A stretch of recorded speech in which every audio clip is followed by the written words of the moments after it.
take a look at the starting six para naman dito sa Petron Blaze. Well, of course, for Petron, ito si Coach George, wala naman siyang babaguhin dahil wala siyang kailangan baguhin. Starting niya pa rin si Ink, Maranyo, Adachi, Molina, Manabat, Dakis, and of course, Reyes. So same first six for Petron. And looking at Foton naman, of course, you have Janko Williams, Santiago, Perez, Stalzer, Araneta, Messing, and Acevedo. Ito rin yung first six nitong Foton para kay Coach Villet na talagang gumagana at nananalo para sa kanya. Well, as we prepare for the opening service, throughout the season, Denise, nakita natin how these two teams have grown. Itong Petron Blaze, matagal na natin pinag-uusapan. This team has been together for a long time. They've competed internationally dun sa AVCC, where they represented, of course, our country. Ito naman Foton, parang sila naman yung team na nag-gel ngayon. It has been mentioned na talagang Foton and Petron have been spending time with each other, or rather, the Foton Tornadoes have been spending a lot of time together. But for Hupia Inc., that's the main story. That's the big story for them when Hupia Inc. produces to complement yung production ng kanilang locals. Petron Blaze is a very tough team to stop as they take the first point on the board. She is going to be one of the biggest factors here kung talagang gustong manalo natong Petron in this match against Foton. Foton taking that point back. You can also see the improved body language and improved morale nitong mga Foton Tornadoes. They did go dun sa isang short losing streak, pero sabi nga ni Lindsay Stalzer in an interview na those teams could have gone either way, so now they're just putting together a more consistent effort. A combination play for Hupia Inc. and gets it off the blocker. And again, Hupia Inc. just, you know, getting through the hands of Lindsay Stalzer. Alam niya dalawang malaking player to, pero if you have Jaja Santiago and Lindsay Stalzer, syempre pipiliin mo ng padaanin kay Stalzer. For Petron Blaze, as Maika Morada serves it up and commits an error. Para di sa Petron Blaze, you have a lot of weapons. Pero ikaw, Denise, you were a setter before. What would be your primary option when you open a game kung ikaw yung setter ng Petron? Well, of course, ako gustuhin ko, you have to maximize the presence of Dindin Santiago. Napakalaking role ng isang middle attacker sa loob ng court. And then, of course, you have your Rachel Dakis, you have your Molina, you have your Ink. So, dapat dyan versatility and variation ang very important. Jaja Santiago, the service. Dindin off the block. Kinabal ni Ivy Perez. There's Kayla Williams. Smart shot and a finish. Kayla Williams knowing also that she has a very tall blocker in front of her. So, imbis na puwersahin niya papasok na over the net, syempre, you can just use your blocker. So, easy point for Tianco Williams. Kayla Tianco Williams has earned every single minute of her playing time. Simula nung ni-replace nga niya si Miss Reliable, Patty Orendain, doon sa starting six ni Coach Villet, Ponce de Leon. But Kayla Tianco Williams brings a different dimension with her height, with her power. And talk about power, what a shot from Hupia Inc. And look at that. That is at least her second point. Or I'm not even sure if Petron's whole 3 points is from Hupia Inc. So napakaganda ng start na pinapakita dito ni Inc.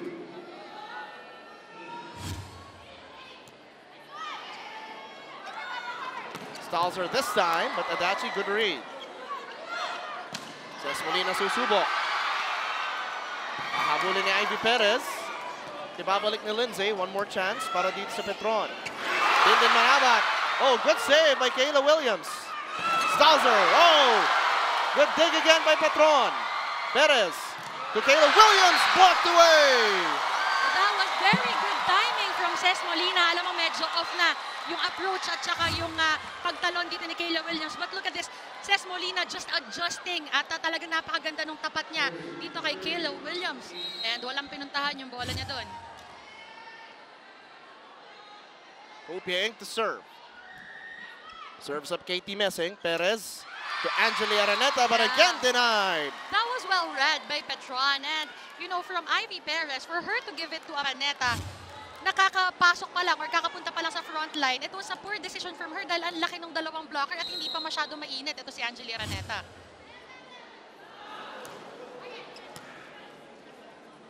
Perez the back set. Stalzer off the block.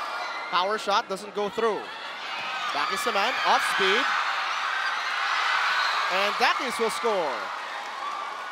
Soft hit from Dakis. Messing was there, pero parang medyo nagulat to si Katie Messing.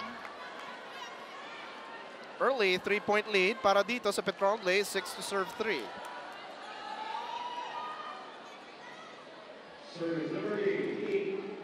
Hopia Inc. in their last game against the Meralco Power Spikers with 17 points. Leading the way dun sa 40-34 spikes advantage ng Petron Blaze. Erica backset to Ces Molina. And that's good. That's gonna go in, and that's what you want. That's what I've been saying kanina from the start of this match. It's Adachi's role, or it's her job to distribute that ball very well. Alam mo, kanina pumunta siya kay Santiago, pumunta siya kay Molina. Iba-iba yung place niya. Stalzer winds it up and puts it down. Stalzer, lucky for her, she didn't hit that ball right. Pero hindi din ready atong depensa ng Petron.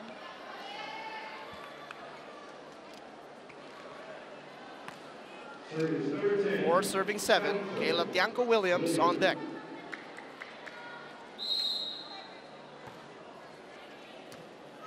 Reyes with the reception, another combination play, but poor connection. Little confusion there, and you know, I just saw the coaches. Ito sila, Coach George at Coach Shaq. They were both are signaling mag-usap daw. Nasayang yung mga puntos na ganon.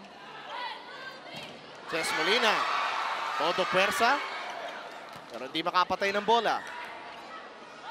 Adachi goes back to Ces, and this time powers through. And you know, that was a very smart play from Erica Adachi. Alam natin na binabantayan nila dyan, of course, si Dindin Manabat. And that's why she is opting. Look at this one. Pagpasok ni Dindin, mape-fake yung blocker at may iwan. Itong blockers, Angela Araneta, was too late for her to even try to block Ces Molina.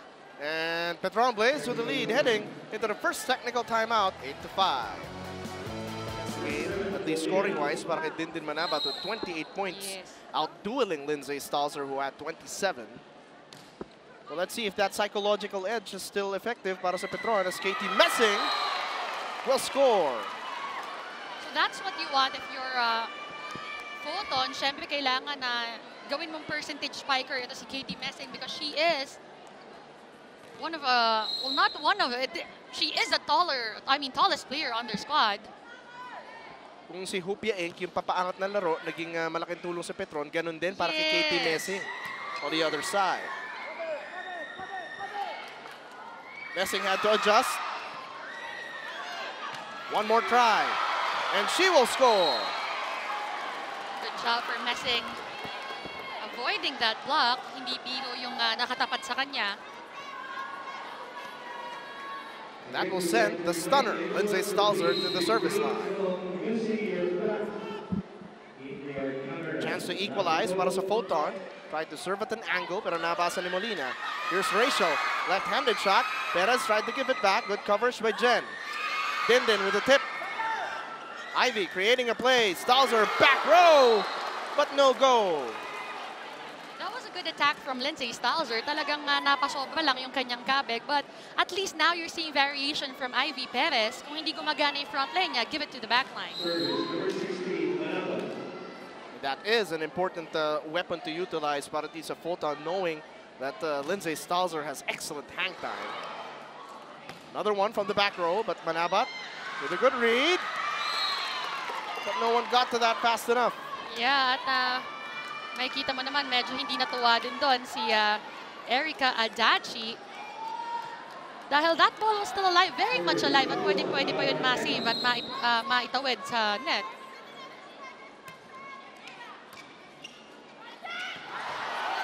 Adachi tried to surprise him with a sneak attack. Kayla Williams. And Foton will score. Yeah, that was an overset by Adachi, and Rachel Dakis just couldn't adjust. Actually, there was no way for her to adjust. Talaga namang dikit na dun sa antena yung bola. A little chat between Erica Adachi and Lindsay Stalzer going on. So you can see the gamesmanship here. 9-all ang ating score dito sa first set. Rachel Dakis off the block. One more try for Rachel. Denied again! And there you go. At ang block sa kanya, you have Santiago and you have Perez. Let's look at it again. So good timing from Jaja Santiago. And that is something that you want. Kung ang katapat mo, of course, you have Dakis, you have those powerful attackers from Petron. Of course, you would want to double up on your defense. Maika Morada getting creative. Smart play from Morada and Adachi. Morada just finding that open area at the back. Surprising everyone with that back attack or back quick attack. Rachel Andakis to serve. 10-all dito sa set number 1.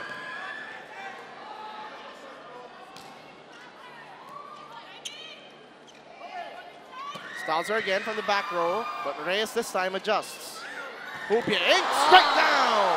Yeah, Hupia Inc. just going over Ivy Perez. Ang layo nung kamay ni Perez dun sa bola ni Hupia Inc. Look at that. Getting way up there to put it down. And a 1-point lead para sa Petron, 11 serving 10. Sends it to Lindsay Stalzer. Cara, second touch. Messing, cross court, but couldn't handle it. Hupia Inc. off speed. Jaja Santiago off the block. Ball still in play. Hupia Inc. couldn't score. Stalzer asking for it, denied. Messing, denied. One more chance para sa Foton. Lindsay Stalzer rises. Adachi sneak attack, no. This rally continues. But the attack too strong by Jaja. Good point for Petron. You know what? Credit that point to Jen Reyes, who kept that ball alive every single rally. Dumive na siya kung saan-saan. She was not just saving it with two hands, but with one hand. At kung hindi niya ginagawa yun, hindi makaka-atake din itong Petron. And just luckily for them, nagkamali ito si Jaja Santiago. That's why she's called Dig Anything, Jen Reyes. Is Kayla Williams under the volleyball. Masyado ang nakailalim si Williams. And of course, that ball is going to go outside. Back-to-back attack errors para dito sa Foton, giving Petron a 3-point lead, 13 serving 10. Rachel Dakis comfortably at the service line. Uy, muntik pa magawa na paraan ni Ivy Perez. Hupia Inc. tried to go down the line. Katie Messing the chase down. And a chance ball given up. Hupia Inc. winds it up. Excellent dig by Kayla Tiangco Williams. But this one will not go. That was a poor second ball from Acevedo. Pili ko medyo nalula siya kasi parang medyo nagulat siya when she hit the ball and she kept on looking at the ceiling. A 4-point lead now para sa Petron Blaze.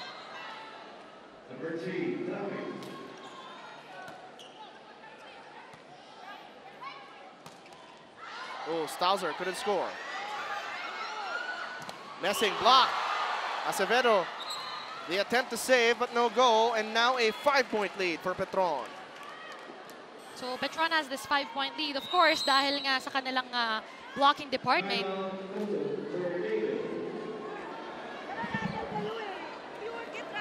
Marami tayong errors na makukumit dyan. Hindi ka na makapag-isip kayo nabibigay yung bola. Paghiwalayin mo sila. Paghiwalayin mo yan.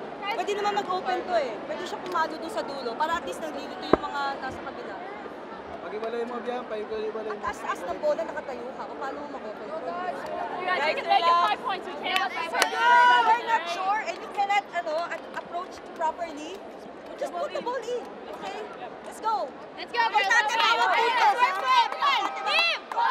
Alam mo, napakasimple lang naman ang reminder ni Coach Philette. Of course, number one, talking to Ivy Perez, reminding her na pwede niyang baguhin yung play. She doesn't need to stick to one single play. If she knows that it's not working, then mix it up. Sinabihan niya rin to si Jaja Santiago, who's now in front, na hindi niya kailangan na mag-stick to the middle. Pwede din siyang pumalo ng open. Especially na gumagana nga ang blocking department na Petron. Paghiwalayin mo yung players mo so that the middle blocker would be late. She would have to choose kung saan siya hahabol.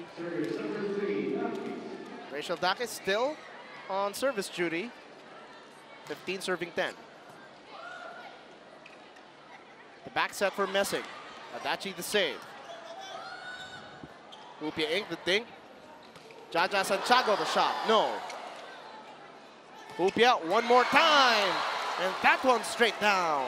So Hupia Inc. just taking advantage of that smaller blocker in Ivy Perez. And Petron Blaze with the lead, heading to the second technical timeout.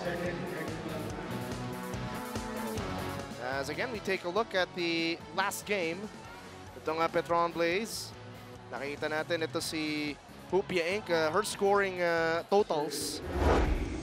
Talaga namang yung mga 20, 17 points, basta above that 10-point mark when she produces. At nakakadagdag siya doon sa usual numbers nila din Santiago Manaba at Rachel Dakis. That's huge. Tsaka James, alam mo, ang mas importante doon for me is that every game, pataas ng pataas yung contribution niya. So every game, that means she is improving. So mas maganda yan because of course, yung mga latter parts of the league, mas gusto mo na mas nagiging consistent at mas inaasahan or maaasahan mo yung players mo. And talking about a reliable option, Hupia Inc. scores again, that time off the block. She's been using that block. Of course, again, I hate to sound like a broken record, but as long as Hupia Inc. is in front, or I mean, Ivy Perez is in front of Hupia Inc., talagang gagamitin niya yan. Jaja Santiago with a hammer. And that is what you want. You take advantage of that height. Little reminder, si Jaja Santiago, 6'4". She's the tallest player inside that court. At nakita mo naman, pinadaan pa dito sa gitna kay Morada. Too tall, too strong. And Foton looking to catch up. Oh, Morada denied up top. Kayla Williams with a block. You know, you'd want to give it to Hupia Inc. At siya yung mainit dyan. At ito si Morada, just a smaller player, and Williams is all over that ball. Ivy Perez with that lefty service. Oy, hindi nagkaintindihan si Dakis at Reyes. They've been trying to target Dakis, at siguro ito si Reyes, she was trying to get it from Dakis na. 4-1 mini run para dito sa Foton Tornadoes. The service error from Ivy Perez. And that's something you don't want to do, especially yung service na yon. Sent did Santiago back inside the corner, back to the front line. Good serve. One more time for Jaja. And you know what? I like that play by Ivy Perez. Si Jaja yung kumuha ng bola. Ivy Perez, last second look, tinignan niya kung ready si Jaja. And then she gave it to her for that quick play. Jaja Santiago and the Tornadoes looking to chop down this 3-point lead by Petron Blaze. Dakis had to reach down for that one. Lindsay Stalzer looking to take over. Inc. chases it down. Ibabalik na Ces Molina. Perez creates. Stalzer just wiped it off the blocker. Oh, but that one goes inside. So masyadong mahina yung pagkakatulak doon ni Lindsay Stalzer.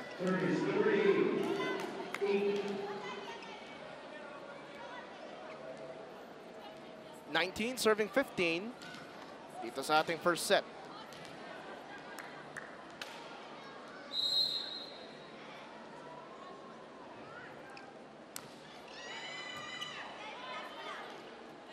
Back set for Lindsay.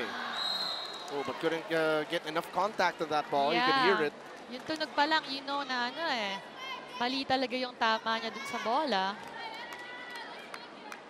So Lindsay and Ivy discussing how they should execute their next connection. Again, a 5-point lead now for Petron. Oh, that time Stalzer connects. Good job for Stalzer. Really reading the defense very well. Alam niya, inaabangan na yung down the lane niya mga palo. So this time, she went for that cross court at bukas na bukas, yung zone 1.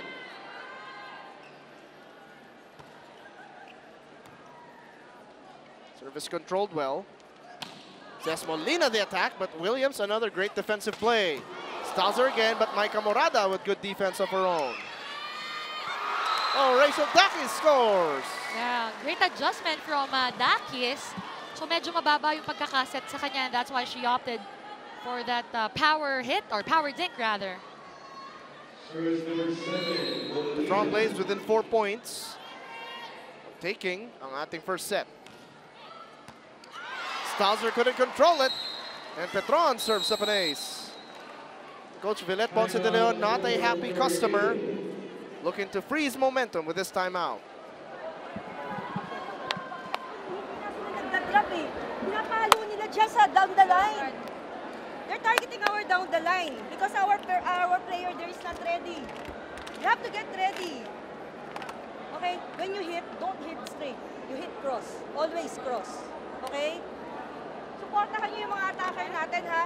Bablock sila sa ayos. Umangat ka, ha? Huwag ka sumaksak doon. Para hindi na kasi hintayin mong mata bago ka pumasok. Hintayin mong mata bago ka pumasok. Well, number one, from that timeout, Coach Villet was just reminding them, you have to learn how to adjust. You know, talking about Lindsay Stalzer, sinabi sa kanya, always cross-court. Kasi nga, yung last niya ring palo, cross-court yung napatay niya. Pag, if she's going down the line, someone from Petron is always there. Also, sinasabi niya na supportahan niyo yung blockers natin. Coverage is very important. Katulad nga na minention natin kanina, there was a point that I'd like to credit to Jen Reyes because it kept the rally going. At yun din yung gusto ni Coach Villet from Foton. I'm curious kung paano in-scout ng Petron yung tendencies ito si Lindsay Stalzer because that's a huge part of stopping Foton. If you stop their main weapon, Lindsay Stalzer. Well, of course, like what I always say, volleyball is always about constant observation and adjustment. So, syempre, naglaban naman ang dalawang teams na to before. And kahit papano, siguro nababasa na rin nila yung laro ni Stalzer. So that's set too low for Dindin Santiago Manabat. Yeah, I think she wasn't ready for that set from Adachi. Second mistimed connection between Adachi and an attacker. Stalzer serves it up. Manabat the tip. Good save by Bia General. Katie Messing finds the opening. So, good job from Messing. Look at this one. When you look at it again. Pinadaan niya doon sa gap ng block ni Adachi and ni Manabat.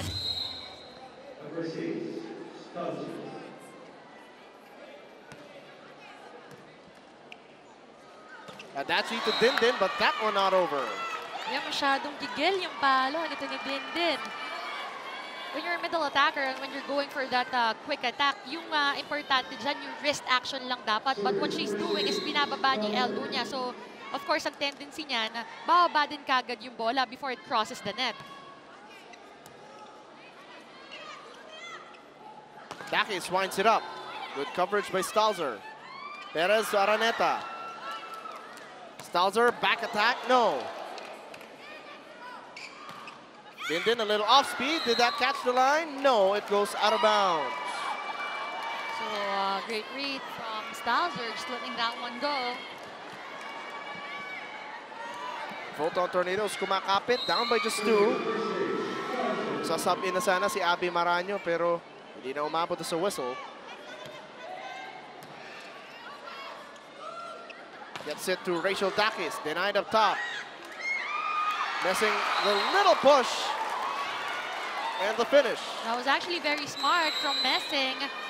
Knowing na yung defense itong Petron masyadong nakapasok lahat sa isang pwesto lang sa loob, sa gitna. And no one was at the corners. As we take a look, of course, itong Petron, they still have Phillips Gold left in their second round. Samantalang itong Foton, ito na yung kanilang last game. So kailangan strong finish talaga for the Foton Tornadoes. They are safely inside the semifinals kasama yung Signal, Phillips Gold. But of course, you want to establish momentum. Tsaka yung matchups na nga, ito nagkakatalo, Denise. Kasi nga, alam naman natin, wala nang twice to beat advantage pagpasok natin sa semifinals. Laglagan to. So it's very important. Number one, again, yung momentum na yan. And of course, yung makakatapat mo, you'd want to face, you know, someone who's a little bit in the middle of the standings. It's a 1-point lead para sa Petron. 22 serving 20, or 21 serving 22.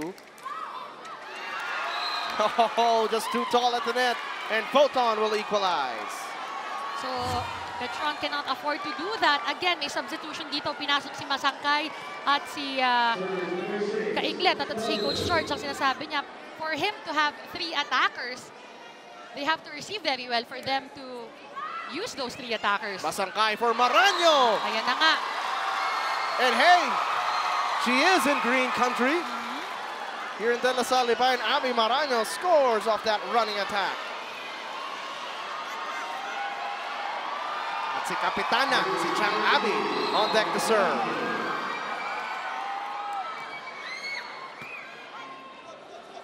Back set, running attack, Araneta, but Maraño with a good defensive play. Cayetano couldn't score that time because of Kayla Williams. Stalzer the attack, slowed down. Masangkay to Dakis. Stalzer again, but Masangkay digs it up. Joust at the top, but ball still in play. Masangkay to Dakis, no!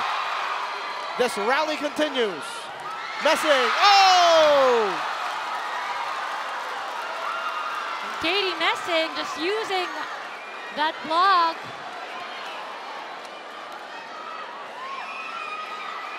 And again, if you're Ivy Perez, you would want to go to your percentage player. At ngayon nga, in the front line, that is Katie Messing.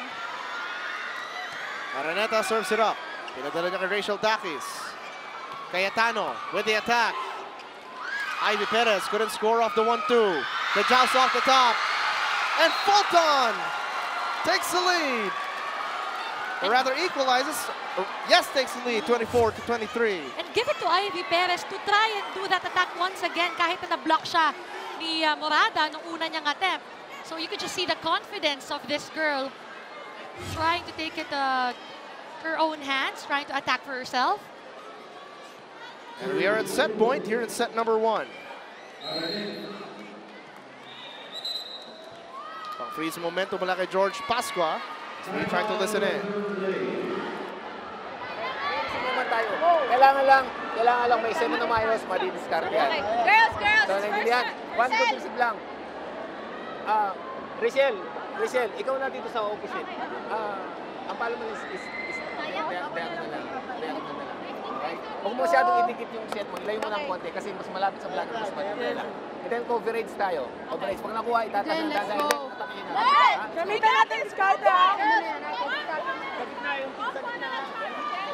So again, just a quick reminder from Coach George, he's telling Masangkay, you know what, as long as you get that ball up, maganda yung pagkakaset mo, walang problema sa spikers natin, makakapag-adjust sila, makakapag-discarte. And again, you have 3 attackers. So piliin mo lang kung kanino ka mas porsyento. And at this point, that would be Rachel Dakis.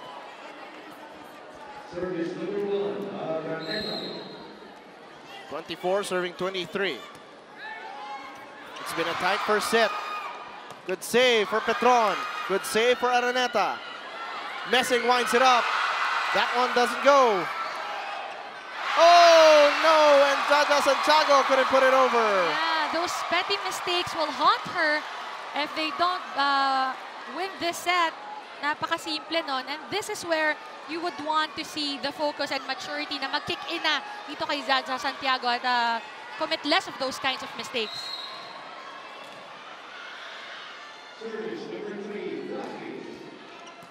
Sharp service, handled by Foton, and Jaja Santiago with a booming kill. And that's what you want. Pag nagkamali yung player mo, you just feed her again, get her confidence back. A good job for Ivy Perez for still giving it to Jaja Santiago. Flying high and hitting hard was Jaja Santiago as Katie Messing serves it up. Masangkay to Hupia Inc. Over the defense. Kayla Williams, oh, but too strong. So Kayla Williams just way under that ball. Erica Adachi and Ces Molina coming back in para sa Petron. It is going to be an extended first set. And why not? These two teams are legitimate contenders, with Petron being the defending Grand Prix champions sa inyong Philippine SuperLiga. Jaja Santiago tried to go long, but too strong. The set was too low for her. Kailangan natin tandaan for all of the middle attackers, it's better for them to actually have a higher set kaysa na yung sobrang baba, kasi pag sobrang baba, wala na silang magagawa dyan. Especially if their reach is so long or so high, mahihirapan talaga sila. Good set point for Petron. Combination play for Stauser. And that one too strong. Will we see a challenge from Coach Villette? And no, and the first set belongs to the Petron Blaze Spikers, 27-25. It has been hot, it has been competitive, and it is going to be explosive when we come back for set number 2 dito sa Sports 5.